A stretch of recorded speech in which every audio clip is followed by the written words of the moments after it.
Yo, what's good, everybody? My name is Cosmic, and I want to welcome you to my channel, Opinion Stated, where I give unfiltered, opinionated sports takes. Let's go.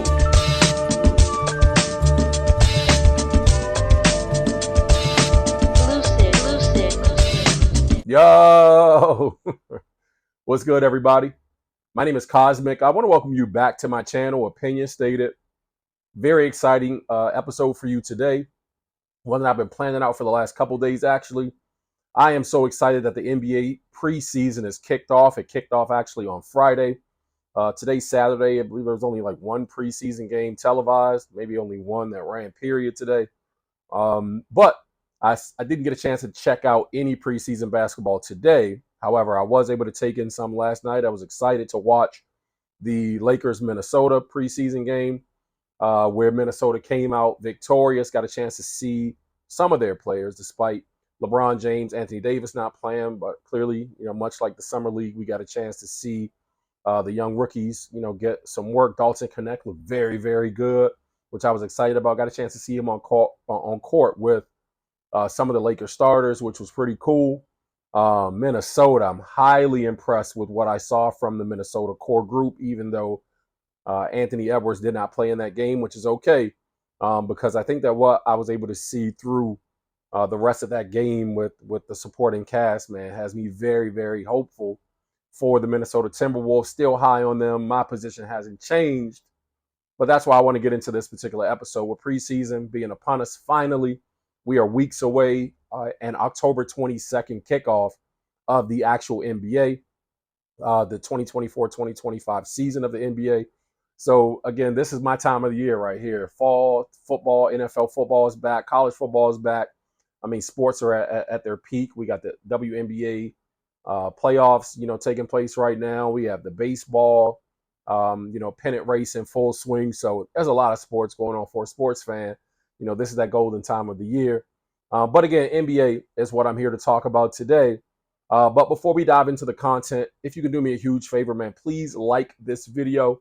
Just right now, I'm just going to wait. I'll pause because I say it every video, but let me see these likes go up. Just click like on the video for me real quick. Just do me a huge favor. You can do it. If you're watching, click like on the video.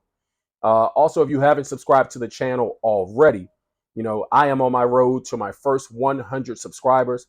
As of the filming of this episode in particular, we are up to 90, a little over 90 subs, so less than 10 subscribers away from reaching our first 100 subscribers. So it's been a great journey over the last 5 months or so since I created this channel. I'm having so much fun with it.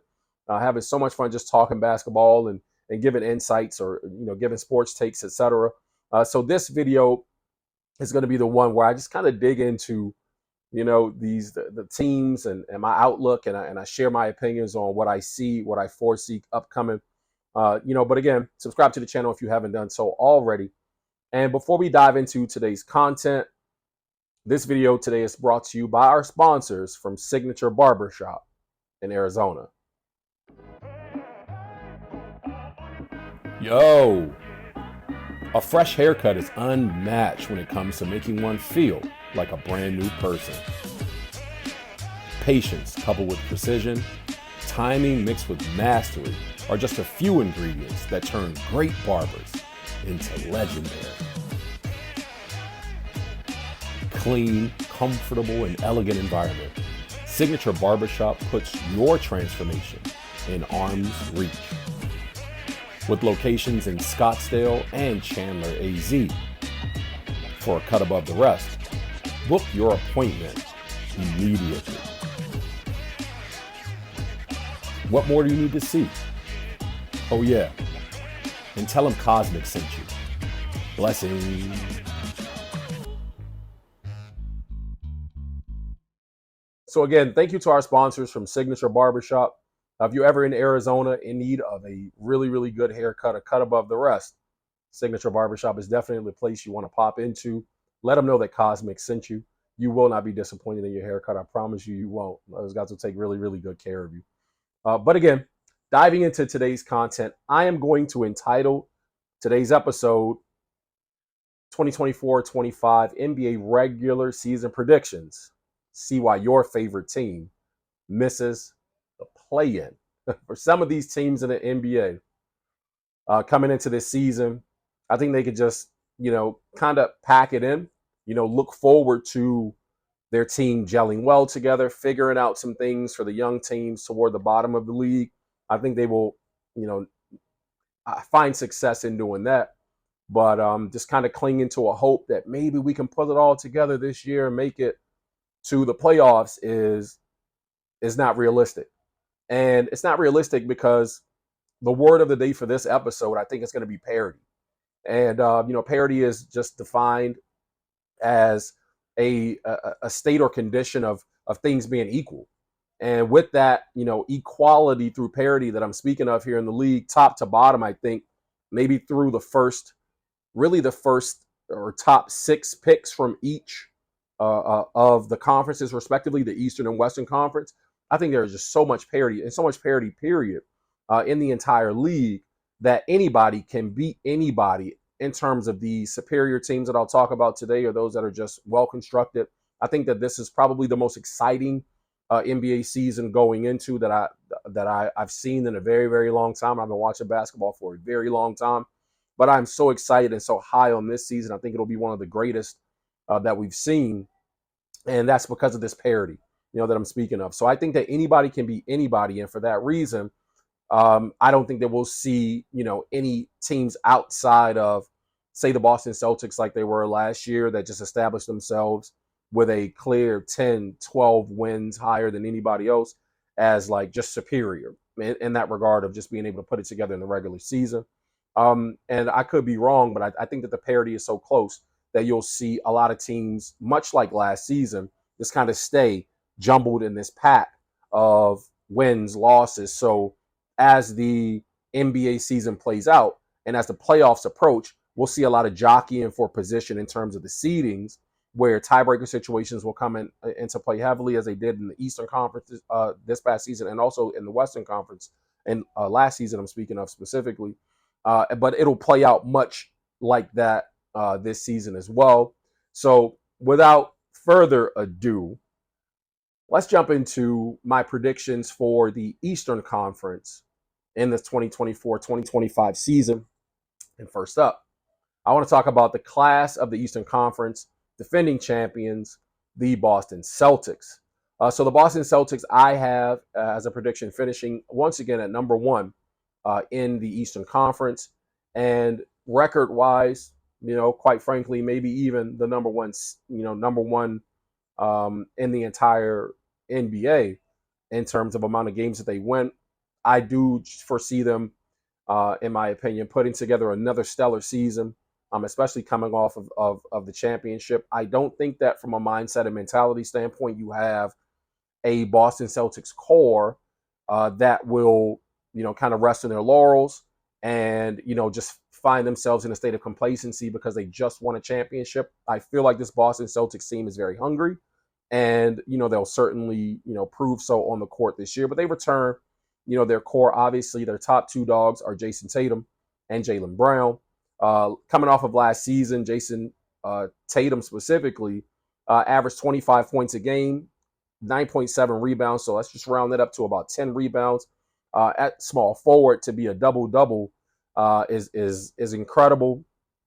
He shot 6.3 assists per game and shot 42% from the field. We have Jaylen Brown as well with his 23 and 9.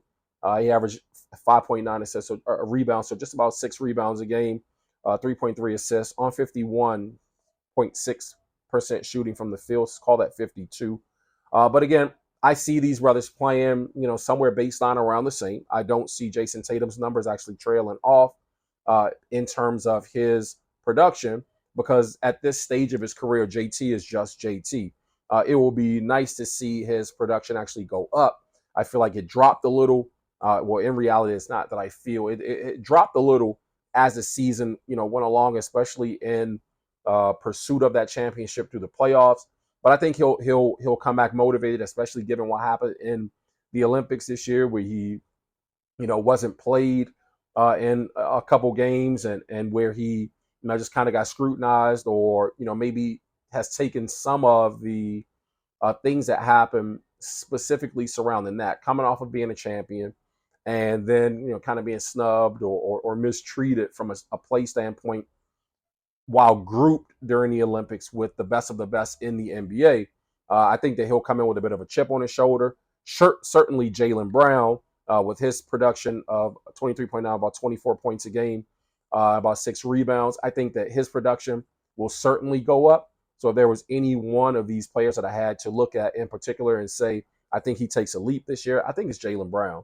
And it's okay because Jaylen Brown is, not only a defending champion now as a part of this Boston Celtics team, but he secured a Finals MVP as well. I think that definitely has made him hungry. He was snubbed from the Olympic team, which I definitely think was a mistake. It was really weird not to see him selected for that team. So I think that both of them, because of this, come in with an extra chip, an extra added burden where the pressure of having to defend their championship is not the thing that's looming as like a pressure-filled situation. I think that they, being Jason Tatum and Jaylen Brown, have enough motivation and encouragement to come into this season locked in and to lead their team in the right direction. But obviously they return a Jrue Holiday, who is just an amazing addition to any team, consummate professional, very good defender, very good and under, I think, a under respected score, in this league. Jrue Holiday can fill it up. Certainly, Derek White, can get it done. I expect him to take a bit of a step up this year, a bit of a leap from his production through last year. Every season, I think we see him getting better and better. He's at a space in his career where I don't think he plateaus. I think that he takes a bit of a production step up this year as well, to be more of a benefit to what they do, as though what he's doing already is not good enough. But even if he stays the same and doesn't improve, I think that his value to this team is still quite frankly amazing. Kristaps Porzingis is the big question mark, and I feel like Kristaps was a big question mark for them coming into last season as well. The hope, as always, because of his injury issues that have plagued him throughout his career, that he just puts it together, man, and he can just figure it out. So I think he's coming off of surgery, that will prevent him from actually joining the team until January sometime or sometime after Christmas. So that's not a bad thing. I think that as long as he comes back ready to play and healthy, then it gives him the opportunity to get himself up to speed and ready for another championship push. Kristaps Porzingis adds tremendous value to this team. Definitely causes matchup problems for them. It makes them a more well-rounded team and a very solid team at that. Definitely the class of the Eastern Conference, but certainly kind of edges them to the top of best of the best in the NBA, and their previous season's championship, does all the validating of that statement that anybody could need, especially me. Coming in at number 2, I think, in the Eastern Conference this year will be the New York Knicks. I'm crazy high on the Knicks just because of what they were able to do last season. Jalen Brunson is playing lights out as a leader of that team. 32.4 points a game is what he averaged through last season. 3.3 rebounds, 7.5 assists on 44% shooting. He just had a remarkable season. That 32 points a game was, it was impressive to watch all season long. This brother's a bucket. We knew from his years in Dallas that he could really, score the ball. But, his production in New York certainly was, admirable, inspiring to watch. And I don't see him, losing a step, in that regard this year. I think that his numbers stay relatively the same, just because of, how he's, just able to flat out get it done. And he does so at a pretty proficient clip in terms of efficiency. I know that he'll dish the ball around a little bit more. So I see his assist numbers going up, even if his point production trails off by 3 to 4 points or so. I think that his assist numbers will go up, which will benefit the team by and large. In the preseason or post season, prior to in the offseason, they added Mikal Bridges in a trade from the Brooklyn Nets. Man, Mikal Bridges brings over 19.6 points a game, so nearly 20 points a game, 4.5 rebounds, 3.6 assists on 43.6 for shooting. We'll call it 44%.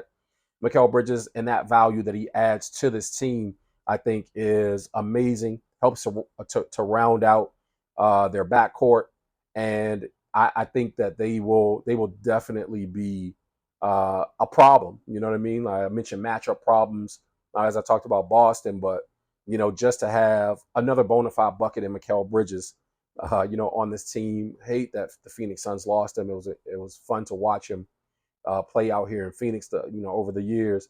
But he definitely adds value to this New York Knicks team, and man, New York is going to be problems in the Eastern Conference, which is why I have them at number 2. Josh Hart, clearly took a leap last year, and I expect him to do so. Really excited once Mikal was added to the roster because of them having Dante DiVincenzo. Like, oh my gosh, we got the Villanova Knicks. You know what I mean? Like, man, it's going to be fun to watch them play, et cetera, this year. And then just last week, there was a blockbuster trade announced, that Dante DiVincenzo was going to be headed over to the Minnesota Timberwolves, and along with Julius Randle, and that Karl Anthony Towns will be added to this New York Knicks team, which I don't think, what I mean, but it doesn't bother me. In my opinion, I think that they still remain the same. I'm still high on them. I think that Cat actually adds, with his 19.1 points a game and 9 rebounds that he averaged last season, coming in with 2.6 assists on nearly 47% shooting from the field. I think that Karl Anthony Towns in and with this New York nucleus, actually, I see his production going up some. So I see him somewhere about 23 points a game this year. Definitely needs to increase his rebounding, which I think he'll be in a position to do. So I see Karl or Cat as a double-double, for them this year. I think that he absolutely has to be. He definitely needs to rebound the ball. There will be a lot of offensive rebounding opportunities for him with the amount of shots that the team by and large will get up. So I look forward to Cat having a very, very good season with them, and for the New York Knicks to just be a terror. Hopefully, and I'll say this for every single one of these teams coming into this season, I'm wishing nothing but the best of health on everybody. It's not realistic that nobody will get hurt when you're playing when you're playing such a physical game and such a grueling game on the body physically. But I'm hoping and I'm wishing for a NBA season that has far fewer long-term or devastating injuries, plague any of these teams, because again, I'm so excited just about what is about to happen in general. And so let's just see, what happens and how it plays out. But the New York Knicks I have finishing at number 2. At number 3 in the Eastern Conference, I have Joel Embiid's Philadelphia 76ers. Last season, Joel Embiid led the league in scoring at 33 points a game, had an amazing season, MVP worthy for sure. 33 points a game, 11 rebounds, nearly 5.7 assists on 44.4% shooting. Man, Joel's a monster. You know what I mean? And his numbers suggest so as well. His biggest thing is always his health as the season, goes on. So speaking of health, in that last segment, I'm definitely wishing Joel the best of health. Tyrese Maxey, helps to round out the core leadership on this team. 29.8 points a game, nearly 30 points a game, 5.2 rebounds, and nearly 7 assists on 47.8 or nearly 48% shooting. Young Tyrese Maxey is a monster, bro. I love this kid. I am so high on Tyrese Maxey. I think obviously he continues to not just do what he did last season from a production standpoint, but I see him actually taking a bit of a leap this year. He already scores the ball at such a proficient clip. I think that he actually challenges for league leader in scoring this year. So I think he might actually see himself lead the league in scoring. He was about 4 points behind Joel Embiid in terms of averages last year. I think that he leads the league in scoring this year because this kid's just a bona fide bucket in the system, the way that they play. I think that he'll be able to continue to do what he does, and he'll be relied on to do what he does a little bit more, not just because of him being relied on to score the ball. There's no pressure on him to actually score. I just think that his proficiency goes up a bit, after this off season, and he finds himself, the beneficiary of, through hard work, the league leader in scoring for the 2024-2025 season. They added in the offseason Paul George over from the Clippers. Paul George comes in, having averaged 19.5 points a game last season, 6.8 rebounds, so nearly 20 points and 7 rebounds, nearly 5 assists on 41% shooting. Paul George bringing those numbers and that, efficiency as a ball player top to bottom over to this Philadelphia team, I think makes them one hell of a contending team in the Eastern Conference. Again, as I'm talking about that parity, I think that they, push themselves and they push a lot of the other teams, in the league to have to play hard. And the core for the Philadelphia 76ers, notwithstanding these 3 players that we're speaking of right now, but also with like the likes of Kelly Oubre, who's one of my favorite role players, and I think adds incredible value and immense value to any team that he's played for or that he could play for. Kelly's one of the people that I see actually taking a step, up this year in terms of his production. So I think that he adds more value coming in to this team. Andre Drummond, the self-proclaimed best rebounder in the history of the NBA, which is not true. All you got to do is do some research. Check out statnews.com and you can, easily tell. Check out some of my previous videos where I talked about the top scorers in or top, stat leaders, statistical. When I talk about the 5 stat categories and over the decades, so for every era, Andre Drummond's not even on that list of top 10 per era. There's no way he could be the best rebounder ever, and that's just statistically. But I like Drummond's addition to this team as well. I think he spells Joel Embiid, some in a lot of minutes. I think he comes in and does some blue collar work. Definitely throws his big body around, which helps the Philadelphia team not just through the regular season, but also when they get a little deeper into the playoffs. So everybody's got to stay healthy, but we'll see how it goes. I'm big on Philadelphia. I think they finish at number 3 in the East this year. At number 4 in the East this year, I have the Milwaukee Bucks.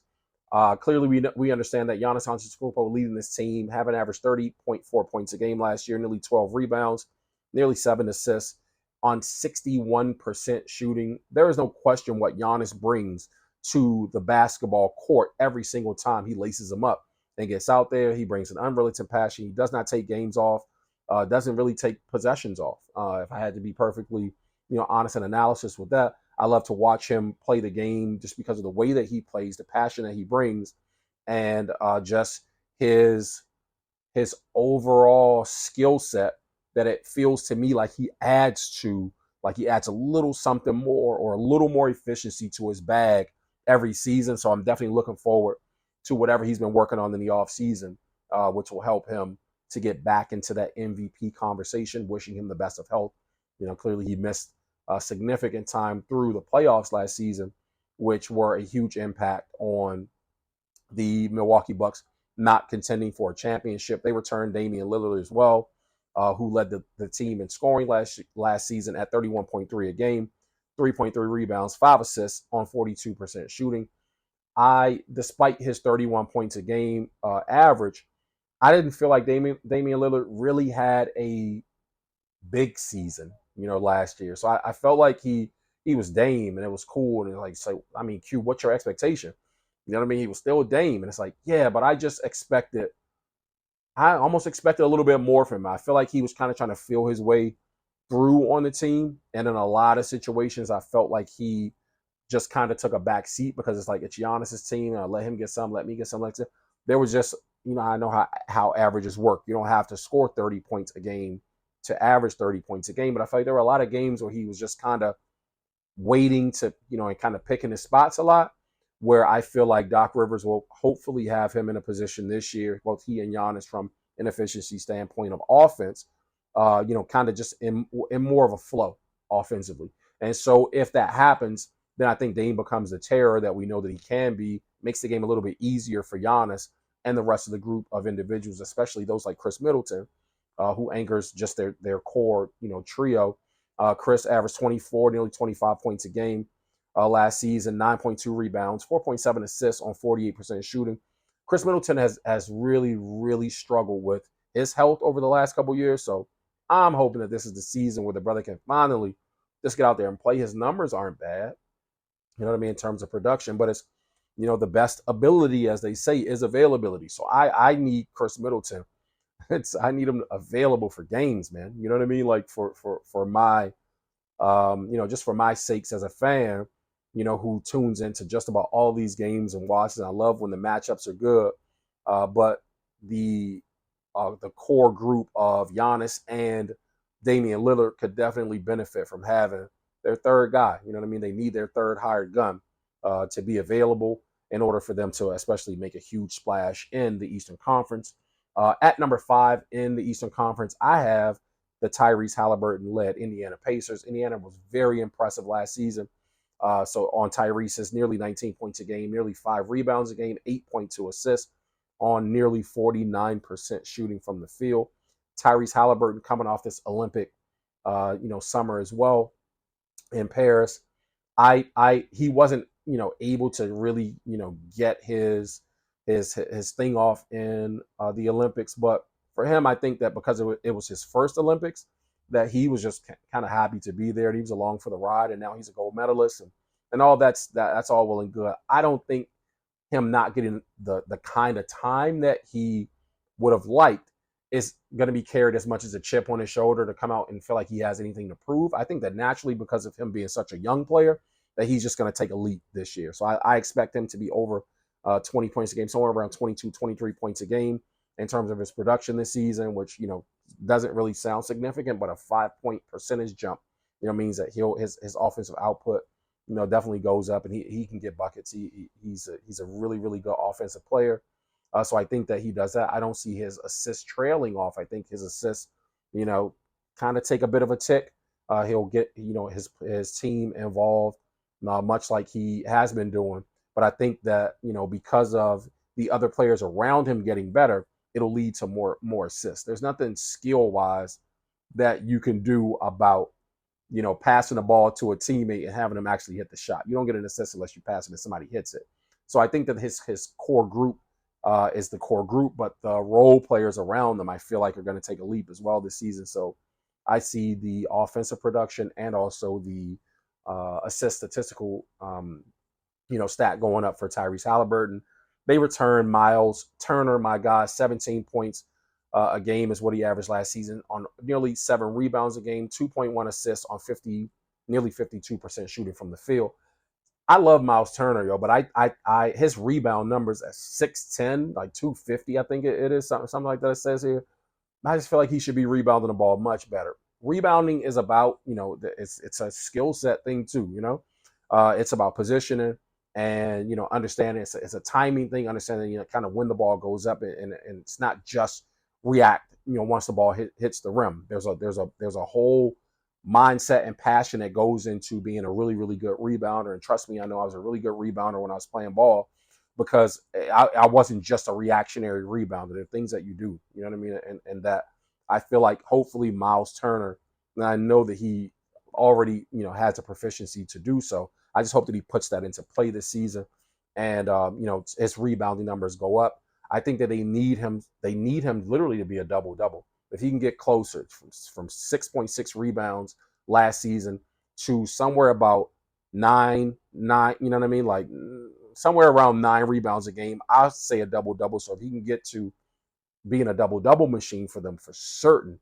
it makes Indiana a very, very formidable opponent up against anybody here in the Eastern Conference and even into the Western Conference. But it makes him a tougher team. He definitely needs to, for a 4-point, again, rebounding uptick. That means that he's going to have to be a terrorist on the glass. And so I want to see the brother cleaning some glass this year. Pascal Siakam, my guy, they return. Pascal added tremendous value last season coming over from Toronto. He averaged nearly 22 points a game, nearly 8 rebounds, nearly 4 assists on 54% shooting. I love Pascal Siakam. I've always loved him since the early Toronto years when he first came out. It was just like, man, like, who is this Pascal Siakam kid? Like, he's pretty good. His upside, was high then. I think that he's at a space in his career where these numbers that they're getting from him are solid enough for them to be able to rely on them. I see his numbers maybe slightly going up in terms of his scoring average this year to about 23 points a game, which is, which will be a good thing. So their other core players in terms of their depth, is definitely in play. TJ McConnell, I'm really excited to see TJ and what he does this year, I think that, obviously his production will go up coming off of the confidence that he has, and the team's confidence, period, from, what they were able to do last season, and, kind of how they were a bit disappointed, with the loss, and everybody who loses in the playoffs is clearly disappointed. But for them, I think that, after having such a good season, they're going to come back in with a different mindset and mentality. Hopefully players like Ben Mathurin and some of the other players, will come back kind of ready to do the thing this year too. So it'll be it'll be really good to see. But Indiana, I'm high on them. They're up just one spot from last year. But again, as I talk about that parity, there's a lot of parity in the Eastern Conference last year, where I believe four to five teams finished with the same exact record, and it was a tiebreaker situation that kind of determined where they were, 4 through or 3 through 7. So it's it's going to be a very interesting Eastern Conference to watch this year. At number 6 in the Eastern Conference coming into the 2024, or who I think in this 2024-2025 season will finish as a number 6 seed, will be the Cleveland Cavaliers, down 2 spots from last year. Again, the parity, don't put too much stock in, like, dang, you're disrespecting them. You think they're going to finish at 6? They finished at 4 last year. It's like, again, that parity, anybody could have finished anywhere with those same records. It was kind of just a tiebreaker situation. But I think that with everybody figuring out and the team's getting better, number 6 is a solid spot for the Cleveland Cavaliers on Donovan Mitchell's production. Nearly 30 points a game last season, 5.4 rebounds, nearly 5 assists on almost 48% shooting. Spidey Mitchell's a beast. You know what I mean? The dude's a bona fide bucket. And hopefully his health, stays intact. He comes in. I know what he brings when he's on the court. So it's really just a matter of him staying healthy. I think last season may have been the first season that we saw where he, just kind of missed time because of injury through the playoffs. And, so hopefully, I know that he was excited about the extension and remaining in Cleveland. So I'm looking forward to them because of their core group of players and their depth. I look for Cleveland to have a very, very good season this year, on the back of the production of a Jared Allen, who averaged 17 points a game last season, nearly 14 rebounds, 1.3 assists on almost 68% shooting. Jared Allen, again, I told you guys, if I had to claim fandom of any team, it would be the Nets, because I was a New Jersey Nets fan back in the day, and I just kind of kept consistent with my, Nets love. But I was very disappointed to see him, leave the Nets when, excuse me, Kevin Durant helped him to blow up my mob and, just kind of get rid of all of our valuable assets. But I'm happy to see Jared, finding his way and still being a major contributing factor in Cleveland, despite could have been doing this for the Nets. But however, he is an incredibly impactful player. I see him maintaining somewhere there about the same. If Jared Allen, in terms of production, goes up and becomes like a 20-10 person, man, that makes Cleveland that much more tough. The person that I think will take the largest leap this year should be Evan Mobley, who averaged 16 points a game last year, 9.3 rebounds, 2.3 assists on nearly 56% shooting from the field. I really, really like Evan Mobley. In terms of his upside, I think it's pretty high. You know what I mean? So I'm every season I'm just kind of looking for him to put it all together, and more than seeing Jared Allen become a 20-10 person, I would really like to see that 20-10, come from a Evan Mobley. And that's only because I think that Evan Mobley's clearly his offensive bag is a lot deeper than Jared Allen. And Jared Allen, like I said, having shot nearly 68% from the field, he's taking a lot of high percentage shots, so he's doing all of his work, inside the paint.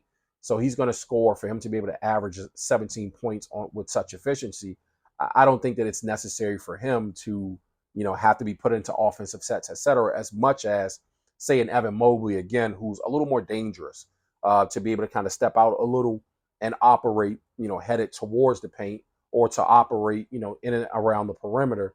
So I just like to see Evan Mobley take that giant leap up. Clearly Darius Garland is, a nice budding young professional. So I'd like to see him take a bit of a leap this year also. But I am pretty high on the Cleveland Cavaliers, despite them being number 6. I'm like, if you're high on them, why are they number 6? And it's again because of the parity in the East, not because I'm respecting them, or I don't think that they're good. Clearly, I think that they're good if you just listen to my analysis of the team. Number 7, I have coming in at the number 7 seed in the Eastern Conference, the Paolo Banchero led Orlando Magic. Young Orlando. Orlando stand up. 27 points worth of production is what? 27 points a game for Paolo last season. Nearly 9 rebounds a game, 4 assists on nearly 46% shooting. Paolo Banchero is, let's just say he's arrived.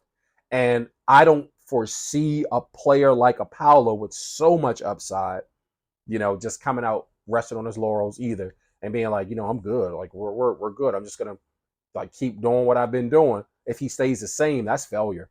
I think that his upside again being so high, we see an uptick in his production this season, and I think he definitely becomes that 20 and 10 player that we know he can be, which will be a huge benefit to the core of Orlando in general and their success long term.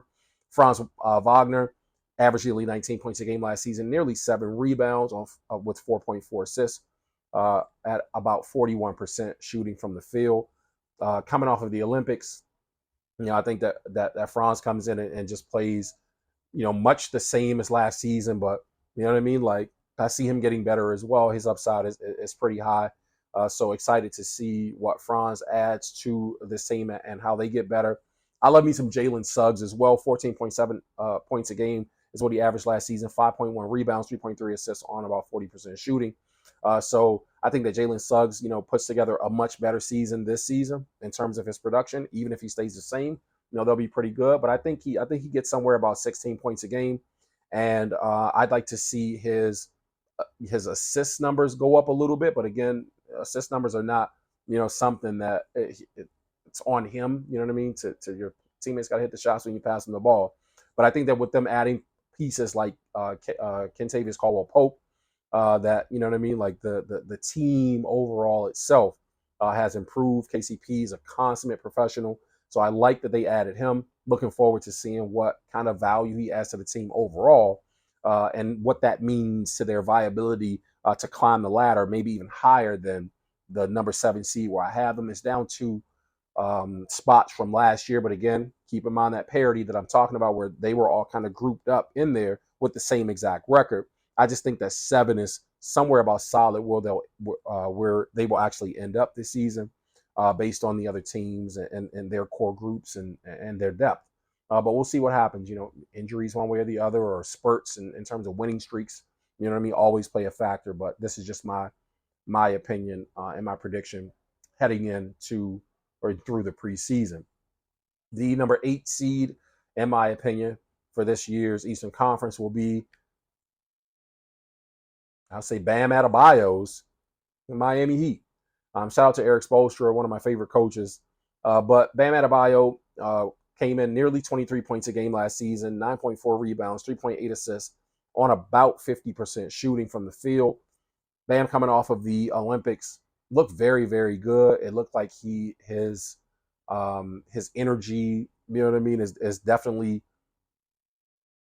it to me feels like his energy is mindset driven, to be better. I think that we've watched him progressively get better and better and better over the years, but I think that this season he really puts it together. So again, that just the energy seems like it's something clicked for him in his mind, that he is going to come out and be a terror this season. So I'm almost expecting it. I think that his point production goes up somewhere about 25 points a game. So if he can get to about a 25 and 10, that definitely makes, Miami a dangerous team. Jimmy Butler, what can we say about Jimmy? Almost averaged 21 points a game, 5.3 rebounds last season, 5 assists on nearly 50% shooting from the field as well. Man, Jimmy's Jimmy. Jimmy puts a hard head on, and he comes to work every single day to do his job the way that he does it. I would just like to see, especially in a contract situation for Jimmy.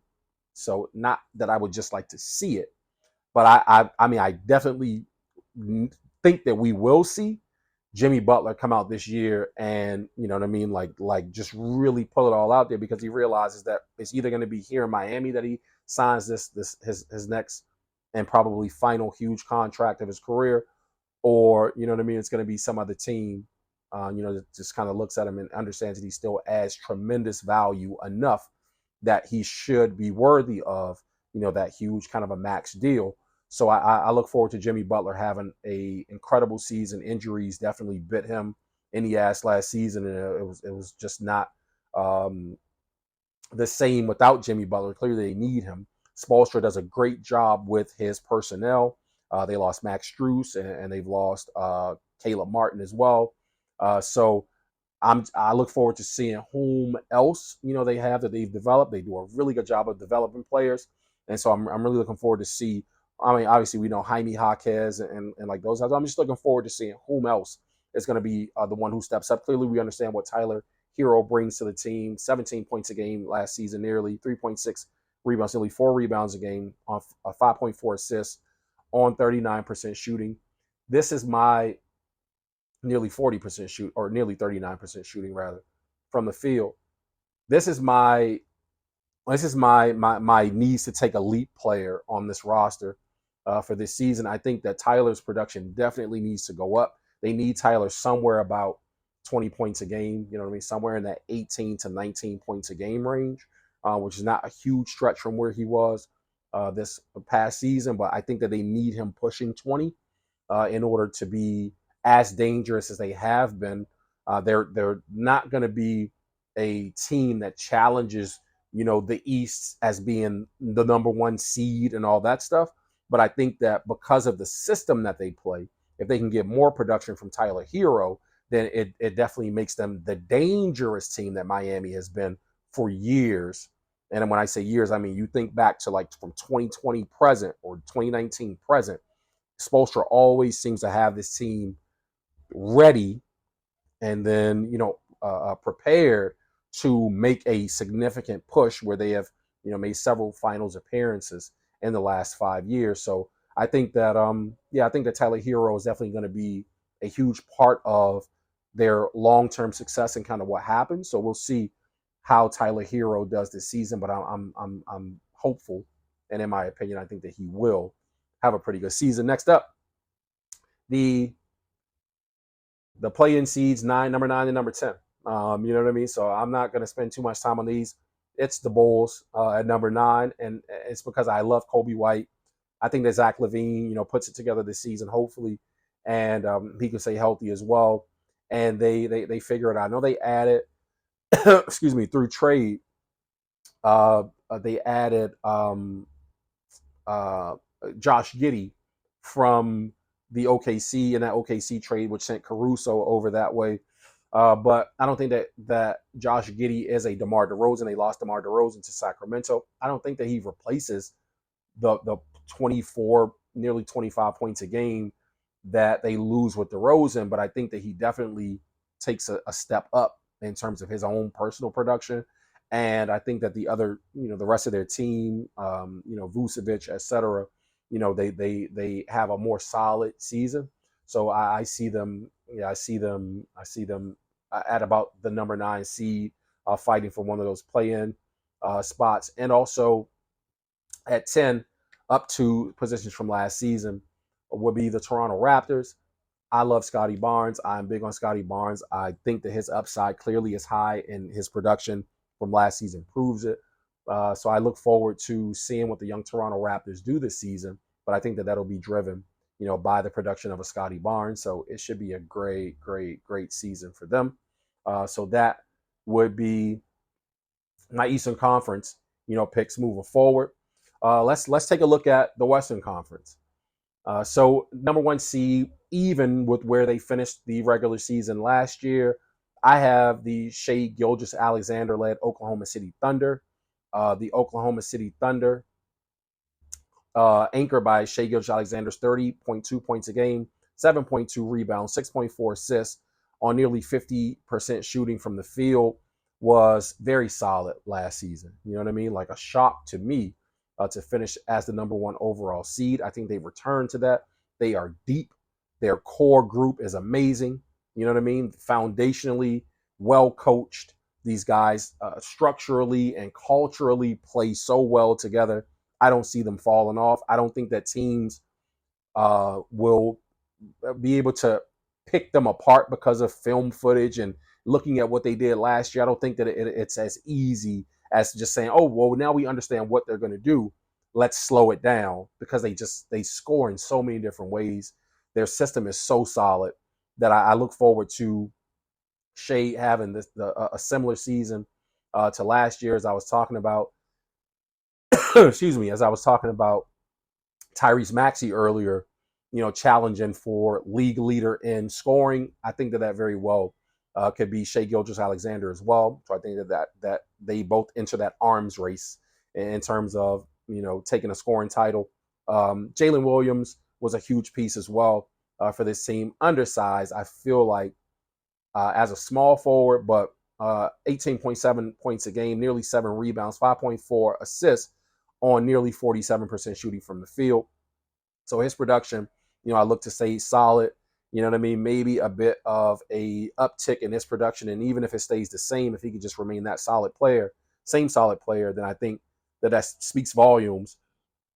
Excuse me, for what or Oklahoma City rather will have as an expectation for this season. I think that the person who takes the giant leap for them in terms of his overall production will be Chet Holmgren. His 15, nearly 16 points a game that he added last year, value-wise, was super good. 7.2 rebounds, 2.1 assists on nearly 50% shooting. I think that this is the year that Chet, and I hope that it's the year for him that Chet puts it together and is that double-double in terms of average that they need. Even if it's not 20 and 10, as close to 20 and 10 as he can possibly get, I think will be solid. Like 18 and 10 will be a very solid season for Chet Holmgren. And I know that he has the potential to do so. Coming out of this offseason with the things that he's worked on, I hope that translates over for him into solid production. I think that him as a nearly 20 and 10 person, man, makes Oklahoma City, whew, man. So, I mean, it's just something special. They added Caruso, which I spoke about in that trade through Chicago. So Alex Caruso definitely adds value, tremendous value to this team with his veteran presence and with his ability to shoot the ball, to defend, to just be really scrappy out there. You know what I mean? His mindset that he brings into the game. I think he's a great locker room person as well. So we'll see how he fits in with that culture there. But I think that's a thumbs up, you know what I mean, from them, and definitely a feather in their cap. They also added Isaiah Hartenstein, in that trade from New York or through free agency. I can't really remember how that happened at this point, but I think that the Hartenstein acquisition, you know, I mean, just definitely solidifies them as a more solid group. So they're going to be a problem out west in a very stacked West. Next up will be the Minnesota Timberwolves. And, that Minnesota Timberwolves team, obviously led by Anthony Edwards and his nearly 28 points a game last season, 7 rebounds, nearly 7 assists on 48% shooting. They were the number 3 seed in last season's, standings, but I think that they take a step up this year, solid into number 2. And that's just based on the experience from last year. I think Ant's, fun that he had over in the Olympics, he's in a space as a player and as a young player where he, again, it's not going to rest on his laurels and just kind of feel like, I've arrived, man, I'm good, despite some of his antics and the things that he pops off at the mouth.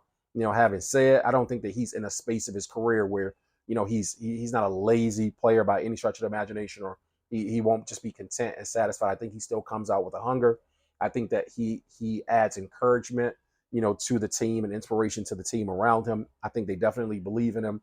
They know that, you know what I mean? If he capes up and they just grab a hold of that cape, man, he's going to fly them, to the promised land. But they also get out there and play with him. So they're very scrappy. I think they were the number 1 defensive team in the West last season. I look, to them to do the same thing this year.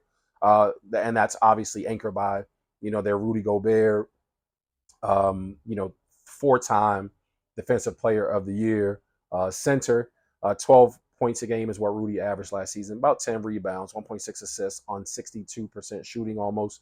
So I look for Rudy to just remain the same, just being a space eater on the inside, a rim protector, being a threat, down low. And I like this. I would actually like to see Rudy's rebounding numbers go up. I think that he's just so long and lengthy around the basket that I don't understand why he doesn't grab more rebounds. Honestly, I mean, say, damn, Q, he's averaging almost 10 rebounds a game, and I'm like, yeah, bro, but he should be averaging more.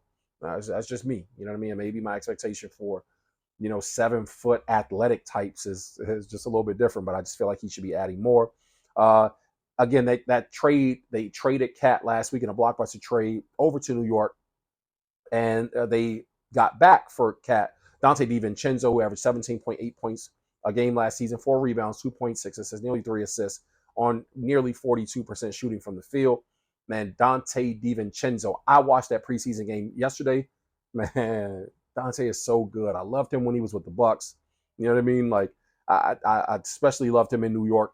But then just thinking and seeing what he added in terms of value through production on the court last night, man, he had 11 points in a blink in like the first quarter. I was like, what just happened? He knocked down 3 trays and got another kind of a scoop layup going to the basket, in traffic through like 2-3 defenders. I was like, man, Dante DiVincenzo is a bucket, bro. This brother can hoop.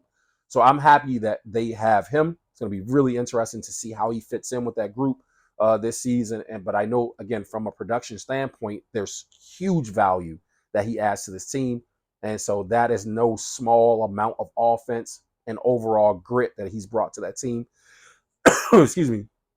So I think that it's going to be a really, really good season for Dante in a Minnesota uniform. Julius Randle came over also with his 24 points a game from last season, 9.2 rebounds, 5 assists on 47.2% shooting from the field. I don't think they fell off much in terms of the production. Actually, the scoring production got a little better, not just because of Julius's points in trade off with Cat, but also because of their adding Dante's, points as well. So scoring wise, you know what I mean? They've added more potential for buckets with both these two players, but certainly with Julius Randle. I'm hoping Julius can stay healthy, obviously, because I know that he adds, just a tremendous value. I think that he adds more from an offensive standpoint, more in terms of versatility than Cat. I don't like to see he nor Cat fall in love with shooting threes so much, but I like the mid-range potential from a Julius Randle more than I liked it from Cat.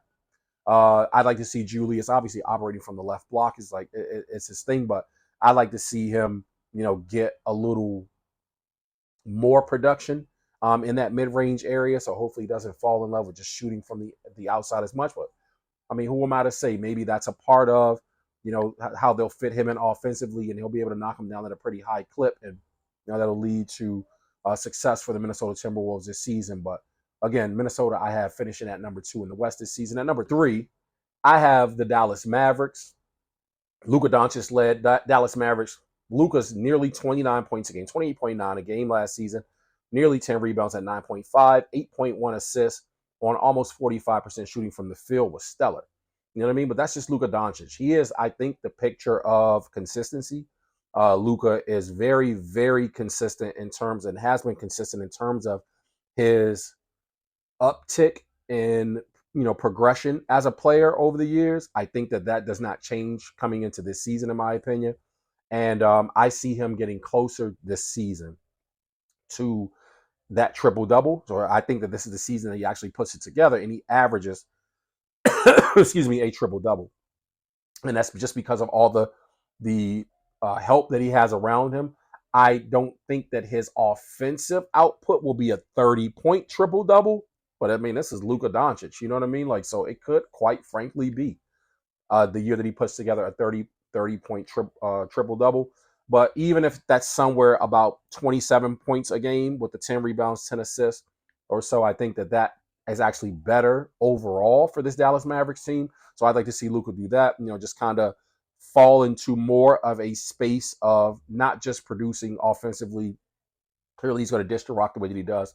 He's a gritty rebounder as well. I like to see him put more emphasis on his defensive play and just trusting a little bit more. And hopefully he will be able to trust and rely on the production of his teammates a little bit more with your Derek Lively's, your Gaffords, et cetera. Obviously, those lobs as he's going to the basket, doing his thing. I'd like to see him not dribble the air out of the goddamn ball so much this season.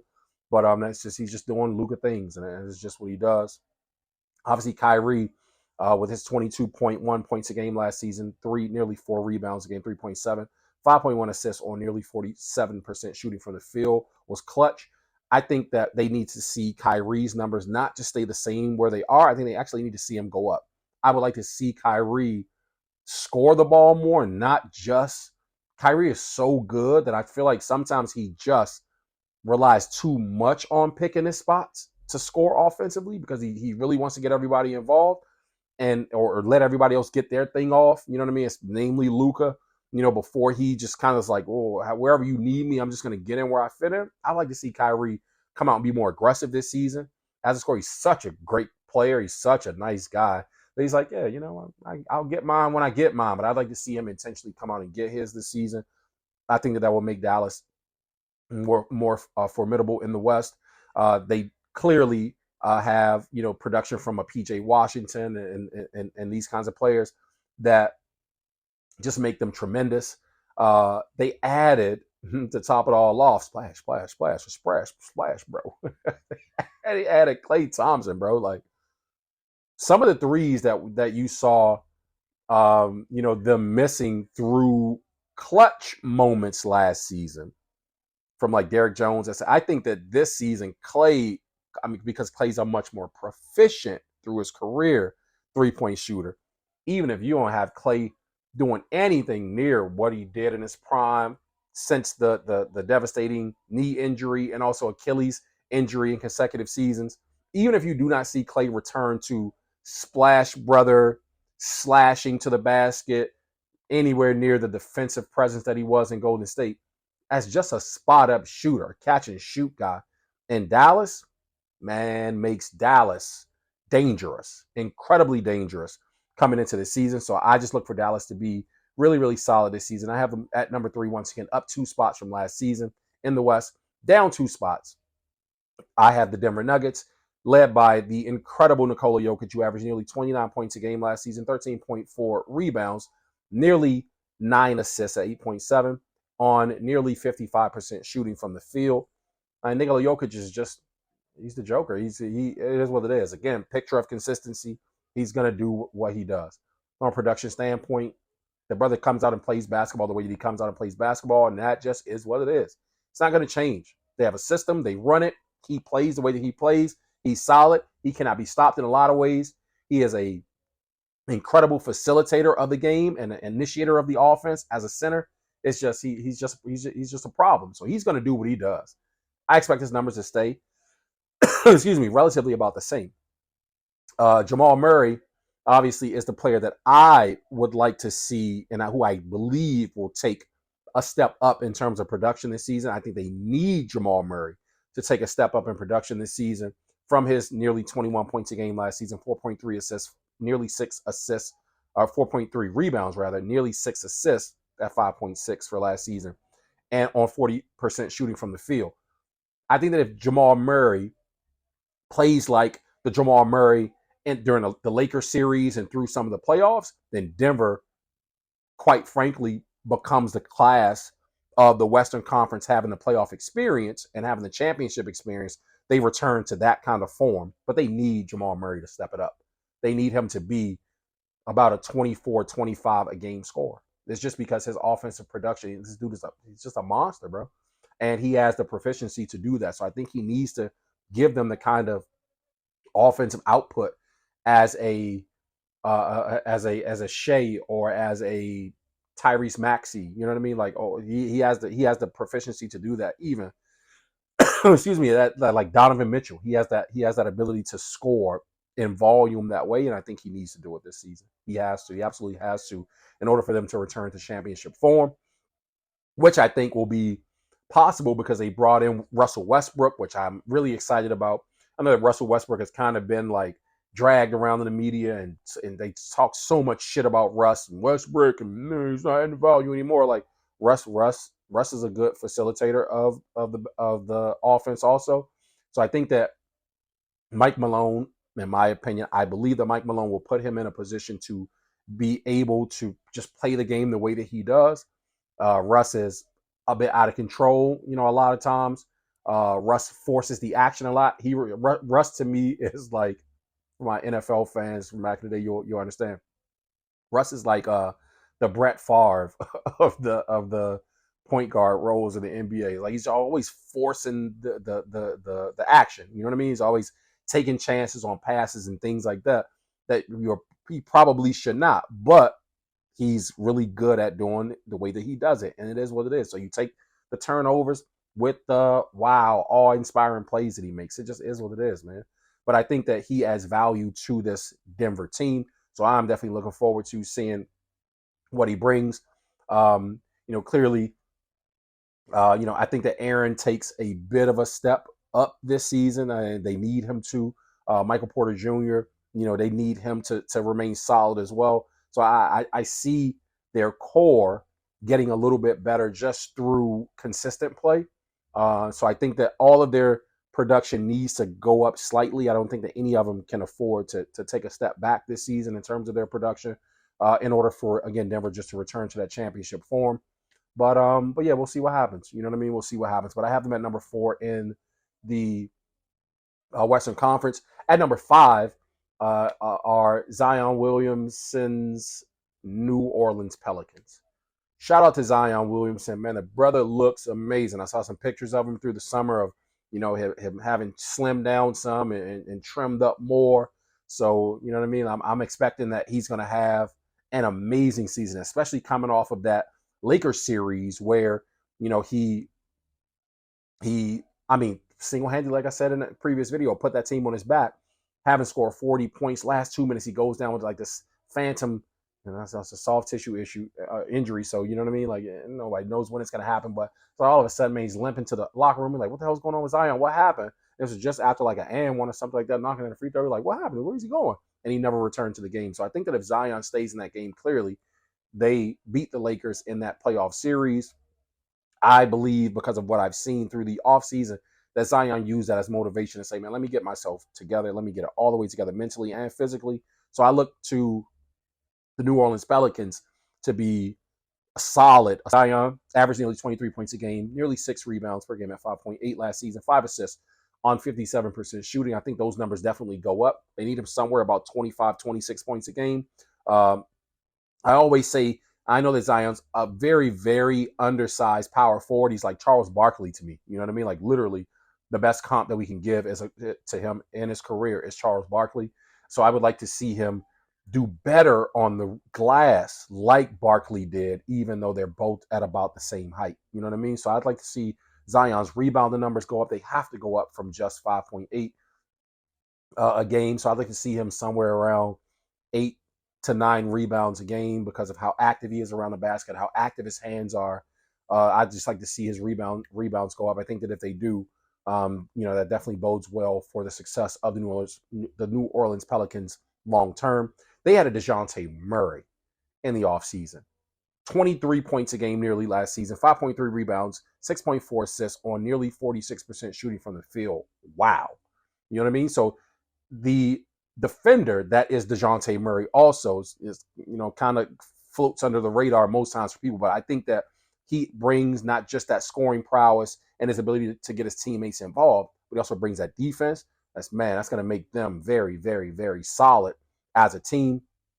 CJ McCollum played a very, very good role in that team's success last year, nearly 18 points a game, nearly 5 rebounds a game, nearly 5 assists a game on nearly 42% shooting from the field.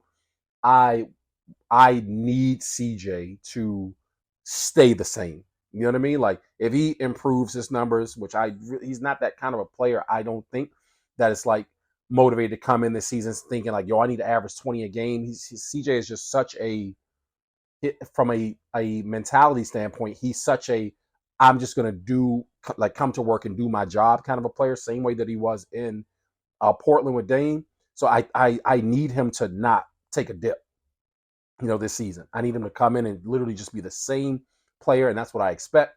And so I look forward to that and keeping them a solid team. If they can rely on CJ to come in and give them 16 to 18 points a game, I think that they'll be in good shape. Brandon Ingram is my guy. You know what I mean? Like I'm high on Brandon Ingram and have been since his Laker days or Lakers years. And so I love what he has done from a production standpoint since being a Pelican. I think that his upside is high. I know that was a lot of chatter about like, are they going to re-sign him? Are they going to trade him? Are they like, what are they going to do? Hopefully they figure it all out, man, because their core, this nucleus with Trey Murphy and Herbert Jones and like these other players, they have a really, really, really solid team. I hate that they lost. Who was it, like Valanciunas? I believe it was. I hate that they lost Valanciunas, but I still believe in their core again because of adding DeJounte Murray. I think that they will be a solid, solid team in the Western Conference this season. At number 6, my beloved Phoenix Suns. I say my beloved because I'm here in Phoenix, Arizona. Excuse me. So, led by Devin Booker's 27 and a half, nearly 28 points a game, 3.3 rebounds, 6 assists on 49.2% shooting from the field. You know, the Phoenix Suns are the Phoenix Suns. Kevin Durant's 27 points a game, almost 7 rebounds, 3.3 assists on nearly 55% shooting, or 55.2% shooting rather, to be exact. Bradley Beal averaged nearly 17 points a game last season, 2.8, 4.5 assists on 44% shooting. Bradley Beal, I feel like, is the X factor. We know we're going to get from Devin and from Kevin, right? But what is Brad going to bring to the table? I know that he struggled with like the back issues to start the season. And then, like, you know what I mean? It just felt like there was just this nonstop. Maybe he'll play, maybe he won't play. Bradley Beal is playing. You know what I mean? But like, what are we going to get from him? So I feel like that's the X factor. They're playing with a bunch of minimum guys. You know what I mean? They don't really have a solid or deep or in terms of depth, like bench. You know what I mean? So these 3 guys, they absolutely have to get max effort and max output from in order to maintain even at number 6 where they were last season. But I think that I believe in them. I think that from a standpoint of cohesiveness, they'll figure out some things from last season that they like, some things that work, and they'll be able to implement those things and to put them into play. So we'll see what happens out here in the desert. But I have the Phoenix Suns finishing. I almost said my Phoenix Suns, but I have the Phoenix Suns finishing at the number 6 seed in the West. At number 7 in the Western Conference, like the beam, the Sacramento Kings, yo. De'Aaron Fox led team on his nearly 27 points a game last season, nearly 5 rebounds, nearly 6 assists on nearly 47% shooting from the field. De'Aaron Fox is that guy. This dude is really, really, really good. Solid player all the way across the board statistically. On the court, you know, clearly a terror. I look forward to him, you know, taking a bit of a step up this season in leadership and for that team, you know, to actually just gel like more solidly together around his leadership. Having added DeMar DeRozan's 24 points a game, 4.3 rebounds, 5.3 assists, and 48% shooting from last year makes them dangerous as well in this Western Conference. DeMar DeRozan is, I mean, just mid-range, you know what I mean? Like going to the bucket, you know, finishing. He's a terror, outside shooting, you know what I mean? So I think that his addition to this team, you know, really, really establishes them as one of those teams that you have to keep an eye on, and now that you have to factor in, you know, as being a danger, you know, against those teams that might feel like we could take a night off against this team, or we uh, can probably have an outlook that sees us as a guaranteed playoff team in this particular spot. I only have them at number 7 on this list, which is 2 positions up from last season where they were 9. But I think that the DeMar DeRozan addition, you know, makes them again this danger to possibly being higher seeded in the Western Conference because of Sabonis as well, and his 19.4 points a game, nearly 14 rebounds, 8.2 assists, and on nearly, or rather on 59.4% shooting from the field. I think that Sabonis, you know, crosses the 20-point threshold this season. I think the game becomes a little bit easier for him because of DeMar DeRozan. I know for certain that Keegan Murray is just going to continue to get better because, you know what I mean, we saw good production from him last season. So I think that he's going to get better. He'll settle into, you know, his own, or come into his own a little bit more this season. Having Malik Monk out there, and, you know, the way that Malik plays and the mindset and mentality that he has to just come out and blue collar, Jimmy Butler-ish, You know what I mean? Just come out there and get it done. I love Malik's game. I just love his passion and his energy that he brings. So I see this team, being phenomenal out west. I only have them at number 7, but again, because of the parity and because of just how stacked, you know what I mean, the Eastern and Western Conference are, man. It's like I'm not shitting on Sacramento by saying, oh, I think they're good. And he's like, I got it myself. It's like, yeah, but the rest of the league is so good. But I think that 7 is a solid space for them. At number 8, I have the Golden State Warriors. Can't count out Steph Curry-led team. Steph's 26.4 points, nearly 5 rebounds from last season, 5.1 assists, and 45% shooting from the field it is what it is. Come on, I don't have to tell you what it is. Like Steph Curry is Steph Curry. I think that Steph's production point-wise goes up this season. I think he finds himself somewhere about 28 points a game because he just absolutely has to. You know what I mean? Like I think that his numbers, in order for them to have a successful season, have to be somewhere around 30 points a game. His teams rather are much better. The Golden State Warriors teams are much better when Steph is in his bag and he's scoring, you know what I mean, averaging a bunch of points. So I think that Steph is definitely going to have to be relied on this season, from a production standpoint. I think coming off the Olympics, he'll be kind of energized to come right out the gate, you know what I mean, firing and functioning on all cylinders. Jonathan Kuminga, I look forward to taking a further step up the ladder this season. He averaged 16.1 points a game, nearly 5 rebounds last season, 2.2 assists on nearly 53% shooting from the field. Jonathan's upside is pretty high, which, again, he's proven through taking incremental steps up. But I think that between the season prior and last season, he took a huge leap, and I think that leap is going to continue this season. Well, I have Jonathan Kuminga. Actually, I have him averaging at least 20 points a game this season. And that might sound crazy, but when you consider, they don't have the offensive output and production from Clay. Draymond is not a scorer at all. The other offensive presence that they have would be Andrew Wiggins. And Andrew Wiggins definitely needs to step it up this season. I know his dad passed away and he was going through a bunch of mental things with his dad's illness through last season. So I look to Andrew Wiggins to actually get it together this season and to return to form.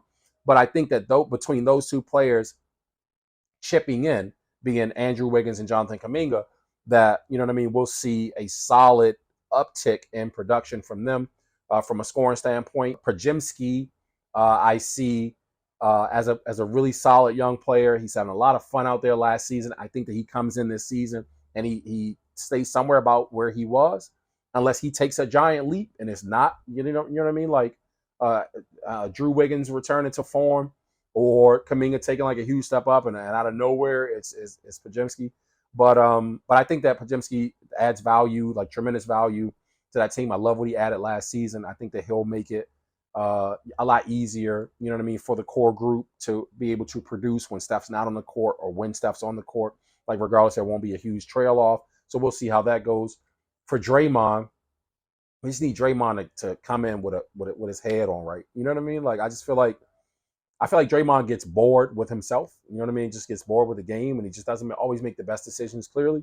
But hopefully he comes in with just the right mindset to help them return to greatness, and it's not just all talk from him being like, well, they're good because of me too, and I've added as much value to the team as everybody else. Like, yeah, bro, but the best ability, once again, is availability. So we need your monkey ass on the court, not with your antics, but just get out there and play. Be gritty, be tough, be you know what I mean? The person who sparks the energy on the team and rallies the troops and do all those things that we know are valuable when you do them.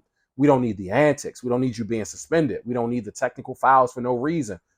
Technical fouls hurt the team. You know what I mean? Like, we don't need the other team scoring points because you don't know how to control your mouth when you talk to the refs, or because you know what I mean, you're being overly competitive while you're talking shit to the people, that you're matched up against. I'm not saying that you have to put down your competitive edge and your competitive fire, bro, but just be fucking smart. You know what I'm saying? Like, be smart.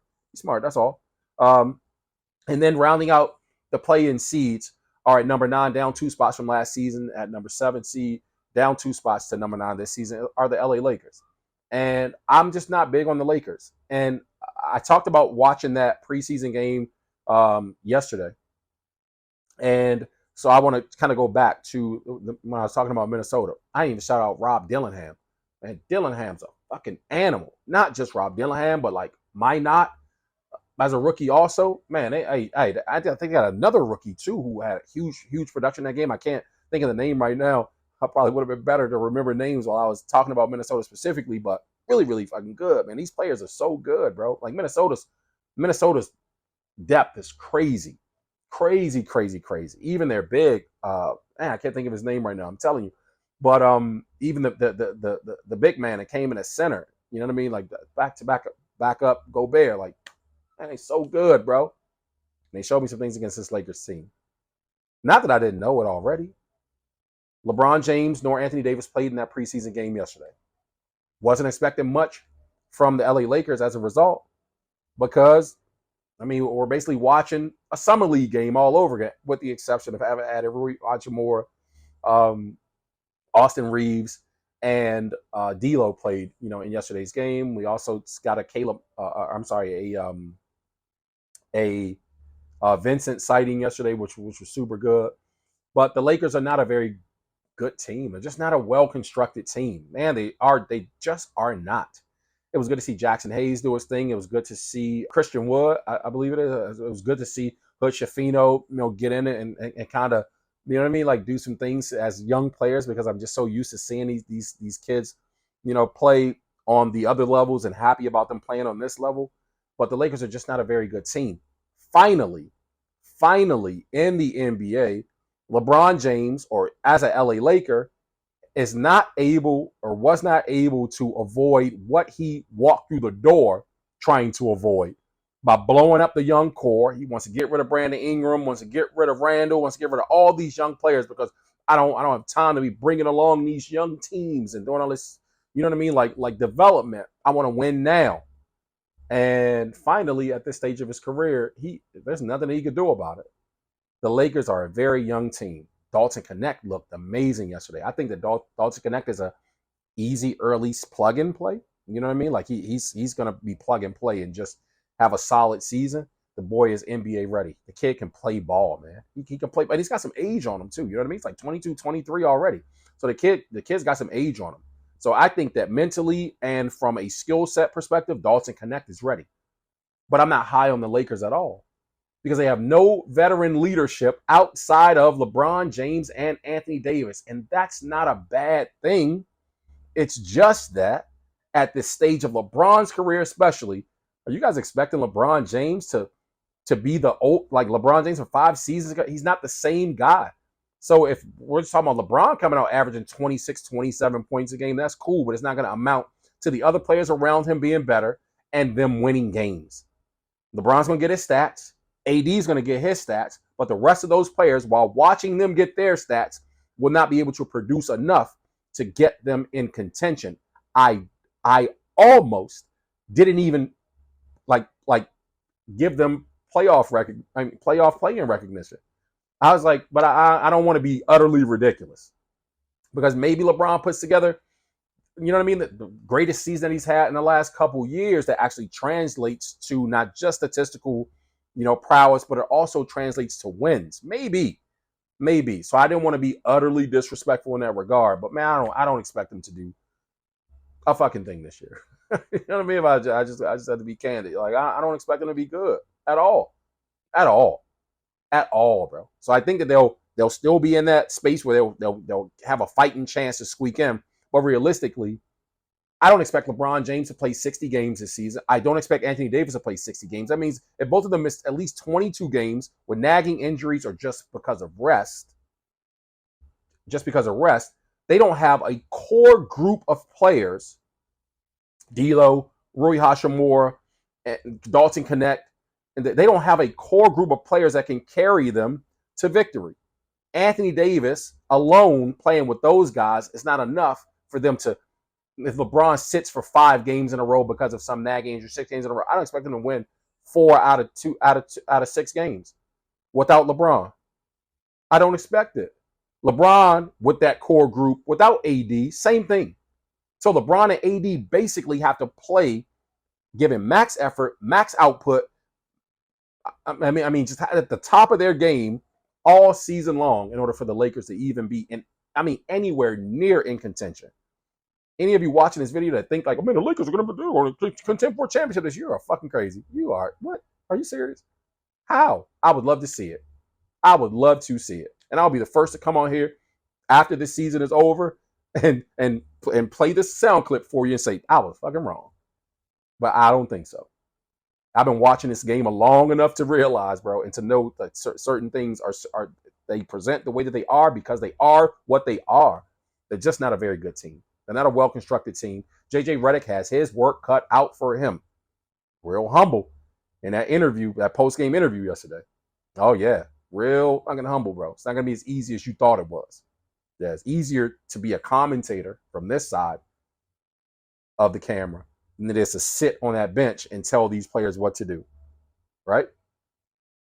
At number 10, the return of Ja Morant. I'm excited that Ja Morant, up 3 spots from where they were last season, where they finished last season, the Memphis Grizzlies, I'm sorry. I am happy that Ja Morant is back. We haven't heard a peep out of Ja Morant all off season. I think that this brother is in the lab, putting in work, and he's going to come out and bust this league's ass wide open, yo. All did he. I think he's going to come out and crush it this season. I really see them returning to form as a team, as a core group, just kind of getting their culture back in place and their mentality and all those things. But again, the West is so stacked that I just don't see them, you know what I mean, in that like 4, 5, 6, 7 range. And I could be definite. If I'm wrong about anything, it's these Memphis Grizzlies. If I'm wrong about any team that I've spoke about so far in this video, it's the Memphis Grizzlies. And I hope like hell I am wrong. I hope they come out and they are as shocking with Ja returning. Hopefully he stays healthy. You know what I mean? With Des Bane and the group. I hope I'm wrong. I hope that Ja comes out and puts this fucking league on notice again. Lets you guys know that he is still the truth. He is still that guy. And also not just that he comes back with that as a mentality, but that he fixes his off-court mentality. Because, man, ain't nothing in them streets but death. This kid has made it. Ja, you have made it, bro. You don't have to be in that mindset and mentality anymore, brother. Please, man, fix it. You know what I mean? Fix it, bro. We want to see you live your best life. You know what I mean? Playing ball. You ain't got to be street dude. That shit goes nowhere. It goes to prison and to the cemetery, bro. So hopefully that team returns to form and we can see them challenge and contend on some level in the playoffs for a championship. Those are my predictions for the season. Any of the other teams that did not, that I haven't spoken of, those that round out the bottom in my mind, are not because they're bad teams, just because they're young teams. Really, the Houstons, the San Antonios, the Portland teams, etc., the Charlottes. You know what I mean? Like any of those teams in that space, they're just young teams. And it's not that they don't have good teams already or good cores, or they're not well coached. It's just because they're so young. But these teams that I did mention as the class of the East, class of the West, are so good already right now, as presently constructed. They just need to figure out how to play and keep it all together as a team. I feel like these young teams are still waiting for certain players to hit their peak. You know what I mean? Or to hit this upswing that works for them in terms of being able to build out the culture of winning that they'll need. So it's no slight to any of your teams if you did not see your team on this list. But this is how I think that the NBA season is going to play out, in my opinion. And I'll do a recap of this video at the end of the season, or in this regard, at the end of the season, to see how closely accurate I was. But I don't know if you're a betting man or a woman. But if you're watching this video, you can bank on these right here, or I'll give you your parlay money back up to $5. Just joking. So that's been the basis of this interview, man. I want to thank y'all for watching Opinion Stated. If you haven't done so already, please like the video and subscribe to the channel if you haven't done so as well. Look forward to kicking it with you guys in the next video. Until then, blessings.